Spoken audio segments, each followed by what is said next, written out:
Well, let's get you some analysis on these elections. I'm joined here in the studio by France 24's Robert Parsons, our Chief International Affairs Editor. I'm also joined by Benjamin Haddad, who's a researcher in international relations at the fellow Hudson Institute. Welcome to you both. Rob, if I start with you, I mean, these elections were billed by many as a referendum on Donald Trump. Is that what they've turned out to be? Well, to a degree, I think they are, and largely because Donald Trump put it in those terms himself. As we were listening to Philip Crowther from Washington earlier on, he was campaigning, right from the beginning. And by doing that, he put himself right at the centre of this campaign.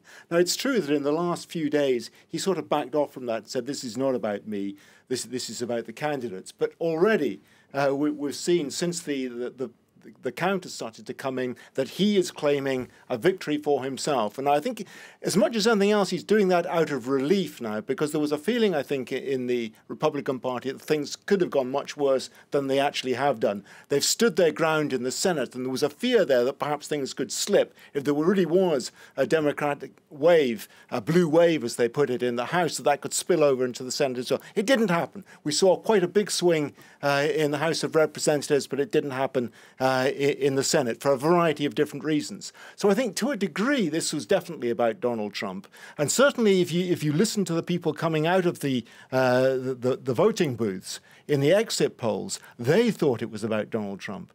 Somewhere in the region of 60% of voters said that Donald Trump was one of the main factors in how they voted. Now that, of course, means it could have gone either way, because there are many people who were galvanized by Donald Trump to vote for the Republicans.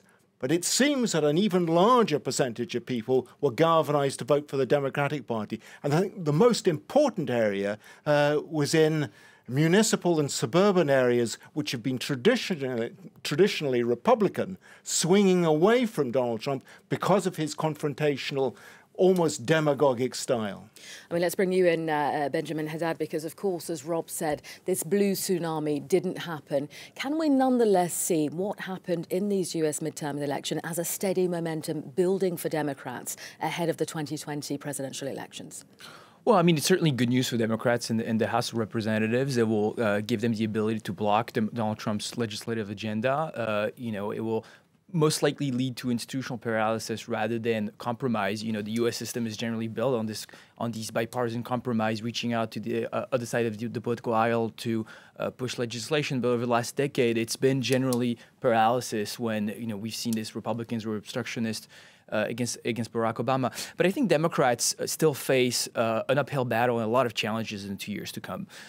Because as we've said, this election has been once again about Donald Trump. Kind of like the 2016 election, Hillary Clinton to a large extent has made it a referendum of Donald Trump that she lost. Over the last 3 years since Donald Trump burst into the stage of American politics, he has completely, in a kind of obsessional way, occupied the center stage of the political conversation. The media debate is all about him, about his antics, rhetoric, about his tweets, and very peculiar style. And he leaves very little breathing space for other people, both Republicans, obviously Democrats, to emerge.